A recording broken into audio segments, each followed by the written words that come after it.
अस्सलाम वालेकुम दोस्तों, अपनी नेक्स्ट वीडियो के साथ आपको वेलकम करता हूं अपने इस चैनल में। उम्मीद है सब खैरियत से होंगे। तो चलते हैं आज की अपनी अहम न्यूज और इन्फॉर्मेशन की जानब। सबसे पहले तो दोस्तों बात करेंगे नए इमिग्रेशन कवानीन में रिश्तेदारों को बुलवाने का तरीका क्या होगा।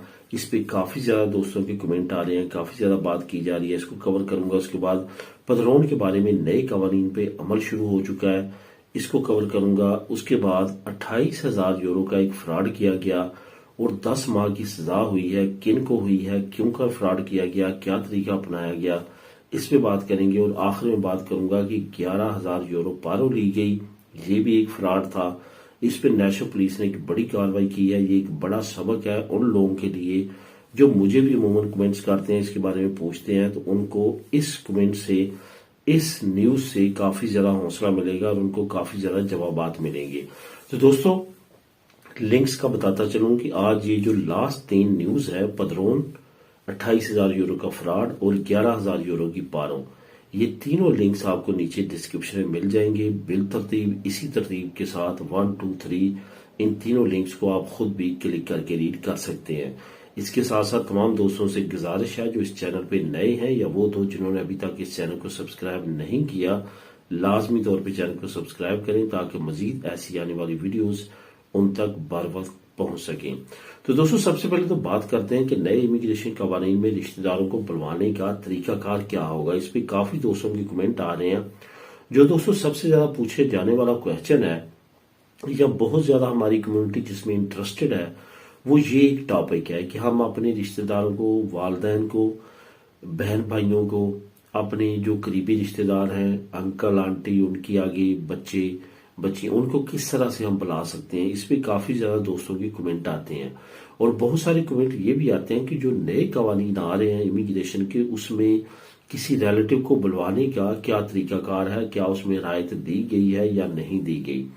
यहाँ पे दोस्तों आपको चंद एक बातें बताता चलूं जो कभी मैंने पहले भी वीडियो में बताई थी। उसमें एक चीज आपने हमेशा जहन में रखी नहीं है कि यूरोपीय यूनियन का जो फैमिली लॉ है उसका और इंग्लिश कंट्रीज का जो फैमिली लॉ है, इसमें काफी ज्यादा फर्क है।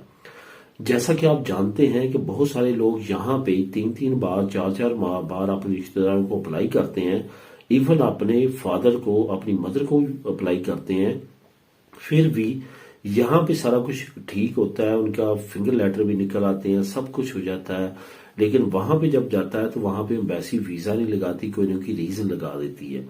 तो वही अगर किसी और कंट्री में, इंग्लिश कंट्री में जाके अप्लाई करते हैं, नेशनैलिटी होने के बाद वहां पे जाके अप्लाई करते हैं, तो वहां पे बहुत आसानी के साथ पहली मरतबा वो अपने पेरेंट्स को अपने पास बुला लेते हैं। ये बेशुमार एग्जांपल्स हमारे सामने हैं। जैसा कि बहुत सारे लोगों ने यहाँ पे अप्लाई किया, नहीं हो सका, ईयू सेटलमेंट स्कीम में यूके में जाके उन्होंने प्री सेटलमेंट स्टेटस पे इवन जाके अप्लाई किया, तो उनके जो पेरेंट्स हैं उनके पास यूके आ गए। तो इस तरह की सिचुएशन में आपको पता है कि क्या रीजंस हैं। इसके पीछे रीजन ये नहीं है कि ये नहीं चाहते, बल्कि रीजन ये है कि इनकी कवानीन में ही ये नहीं है कि आप इतनी आसानी के साथ अपने पेरेंट्स को, अपने रिश्तेदारों को अपने पास बुला सकते हैं। यहाँ पे इसकी रीजन क्या है? रीजन यही है कि ये आपकी फैमिली जो है, इनकी कवानीन में सिर्फ और सिर्फ आपके बीवी और बच्चे हैं। ज्यादा से ज्यादा आपके पेरेंट्स वो भी जो आप पे डिपेंड करते हैं। अगर तो आपके पास 100% प्रूफ हो कि वो आप पे डिपेंड करते हैं।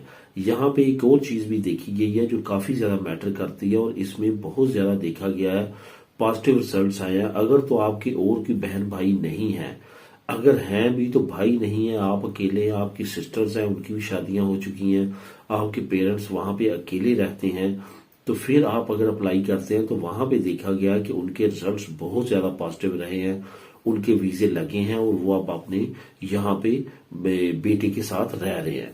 यहाँ पे बेशुमार ऐसे लोग हैं जिनको मैं जाती तौर पे जानता हूं, जो कि सिर्फ और सिर्फ अकेले बेटे थे, उनकी सिस्टर्स थी या उनका कोई और नहीं था, तो उन्होंने जब अप्लाई किया तो उनके पेरेंट्स को बड़ी आराम से जो है वो वीजे मिल गए और यहाँ पे उनके साथ उन्होंने अरेगो फैमिलियार के जरिए पेपर भी ले रखे हैं और यहाँ पे रह रहे हैं।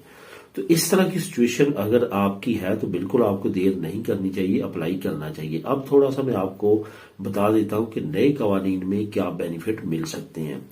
नए कवानीन में बिलाशुबा काफी ज्यादा नई रायतें दी गई हैं इमिग्रेंट्स को। इसमें एक रायत ये भी दी गई है कि आप अपने पेरेंट्स को अपने पास बुलवा सकते हैं। लेकिन दोस्तों कवानीन की अगर बात करेंगे तो डॉक्यूमेंट में तो पहले भी यही लिखा है कि अगर आपके पास नेशनैलिटी है, आप अफोर्ड करते हैं, आपके पेरेंट्स आप पे डिपेंड करते हैं, आपके पास प्रूफ है कि हर महीने आप उनको खर्चा भेजते हैं, तो आप उनको अपने पास बुलवा सकते हैं, अरेगो फैमिलियर अप्लाई कर सकते हैं।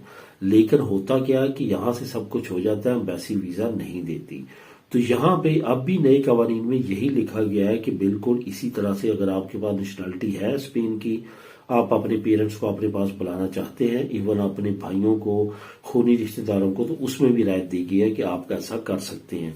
लेकिन बात वही है कि एम्बेसी वहां पे प्रॉब्लम करती है, वहां पे बहुत बहुत टाइम जो है वो जेन्युइन केसेस में लग रहा है, और बिल्कुल वो केसेस में लग रहा है जिसपे पहले इतना ज्यादा टाइम नहीं लगता था, वहां पे भी टाइम लिमिट जो है वो काफी ज्यादा बढ़ चुकी है। ओवरऑल जो देखा जाए कि डॉक्यूमेंटेशन में तो सब कुछ ऐसा ही है जैसा हम सुन रहे हैं या जैसा लोग बता रहे हैं, लेकिन जब प्रैक्टिकल में गुजरते हैं तो वहां पे जो है प्रॉब्लम का सामना करना पड़ता है। आप अपने रिश्तेदारों को, अपने पेरेंट्स को अपने पास नहीं बुला सकते। यहाँ पे ये भी एक चीज देखी गई है कि काफी लोगों ने 3-3, 4-4 मरतबा अप्लाई किया, बार बार अप्लाई करते रहे, बार बार अप्लाई करते रहे, जो वो शिक लगाते रहे उसको दूर करते रहे, दोबारा अप्लाई करते रहे, आखिरकार उन्होंने वीजा दे दिया। अब दोस्तों बात करते हैं पदरोन की। पदरोन का एक कानून जो मैंने आज से तकरीबन 2 हफ्ते पहले आप लोगों के साथ शेयर किया था कि पदरोना में तो का एक नया कानून आ रहा है कि आप रहते कहीं और हैं लेकिन आपकी पदरोन कहीं और चल रही है, क्योंकि आपको पता है यहाँ पे रेजिडेंशियल क्राइसिस है, लोगों को घर किराए पे नहीं मिल रहे, अपने नहीं मिल रहे, तो इस तरह की प्रॉब्लम आ रही है। लोग पदरोना में तो किसी और जगह पे करते हैं, उनका मेडिकल कहीं और जगह पे हो रहा होता है, लेकिन वो रहते किसी और जगह पे हैं। और यही प्रॉब्लम है कि यहां तक लोगों को प्रॉब्लम है कि वो बच्चे भी उस जगह पे पढ़ाने में मजबूर हैं जहां पे उनकी पदरोन है, हालांकि वो वहां पे नहीं रहते और डेली काफी लंबा सफर करके अपने बच्चों को स्कूल छोड़ने और लेने आते हैं। तो इस तरह की सिचुएशन काफी फैमिलीज के साथ है, काफी लोगों के साथ है। अब यहाँ पे एक और खतरे की बात यह है कि हुकूमत ने अनाउंस कर दिया है कि हम जुर्माना करने जा रहे हैं 600, 100, 1000 यूरो तक वो लोग जो इस तरह से उनकी पदरोना में तो किसी और जगह पे है और रहते वो किसी और जगह पे है। ये एक शॉकिंग न्यूज है उनके लिए जो इस मजबूरी में ऐसा कर रहे हैं। कोशिश करें कि वहां पे रहें जहां पे आपकी पदरोना में तो हो, कोशिश करें कि इस मसले को सॉल्व करें, क्योंकि आने वाले वक्त में ये प्रॉब्लम का बाइस बन सकता है। अब दोस्तों बात करते हैं कि 28,000 यूरो का फ्रॉड किया गया है और 10 माह की उनको सजा हुई है और जुर्माने हुए हैं। पिछले दिनों मैंने आपको, आज से 1-2 दिन पहले मैंने न्यूज में एक बात कही थी, मुझे बिल्कुल आइडिया नहीं था कि इतनी जल्दी ये न्यूज का जो है वो प्रूफ भी आ जाएगा कि जो लोग एजेंसियों के जरिए घर खरीदते हैं उनके साथ बड़े बड़े फ्रॉड हो रहे हैं। एक बड़ा फ्रॉड सामने आ चुका है। एक आपने कंपनी का नाम सुना होगा जिसका नाम है टिकनो कासा। टिकनो कासा वालों ने मैड्रिड में एक फ्रॉड किया 3 लोगों के साथ। उनको जो घर लेके दिया असल में वो 28,000 यूरो उससे ज्यादा कीमत पे उनको बताया गया और 28,000 यूरो ज्यादा उनसे लिया गया और उनको घर बेचा गया। उनको पता चल गया, उन्होंने अदालत में केस किया, अब उनका जो है वो उनको पकड़ा गया है। उनसे 28,000 यूरो की जब तफ्तीश हुई है, अदालत ने किया, तो पता चला है कि ये बिल्कुल ऐसा ही किया इन्होंने।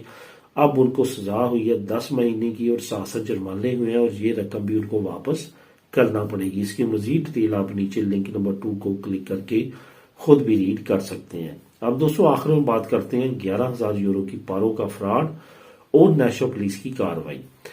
ये वो क्वेश्चन है जो कि बहुत ज्यादा पूछा जाता है कि मैं पारो लगवा के अपनी होम कंट्री जा सकता हूँ, मैं पारो लगवा के यूरोपीय यूनियन में जा सकता हूँ, मैं पारो लगवा के शेंजन स्टेट्स में जा सकता हूँ। इस तरह के कमेंट्स काफी ज्यादा चैनल के नीचे पढ़ने को मिलते हैं। अब यहाँ पे मैं आपको बताता चलूं कि पारो उनका देने का मकसद यही होता है कि आप जॉब तलाश कर रहे हैं, साथ साथ आपकी फाइनेंशियली सपोर्ट हो रही है गवर्नमेंट की तरफ से, वरना ये लाजम नहीं है कि उन्होंने आपको पारो देनी है। तो इस सपोर्ट का मतलब ये होता है कि आप जॉब तलाश करें। इसका मतलब ये नहीं होता कि आप मुल्क छोड़ के किसी और मुल्क में चले जाएं या सैर तफरी करें, तो इसका मतलब ये है कि आप जॉब तलाश नहीं कर रहे। तो इस वजह से आप एक बड़े कानून की वायलेशन कर रहे हैं। इसी तरह से कोई गाम्बिया के, कुछ मोरक्को के लोग हैं जिन्होंने ये बड़े फ्रॉड किए हैं, 11,000 यूरो तक की पारो ली है और यहाँ पे रहे भी नहीं है, तो हुकूमत को पता चल चुका है, उनको पकड़ा गया है, अब उनको जुर्माने होंगे, ये तमाम रकम वापस करना होगी, उन पे आइंदा पाबंदी भी लग सकती है और नेशनल पुलिस ने इस पे बड़ी कार्रवाई शुरू कर दी है। इसकी मजीद डिटेल आप नीचे लिंक नंबर 3 को खुद भी क्लिक करके रीड कर सकेंगे। तो दोस्तों ये थी आज के हम न्यूज और इन्फॉर्मेशन। मिलेंगे नेक्स्ट वीडियो में नई अपडेट्स के साथ। अल्लाह हाफिज।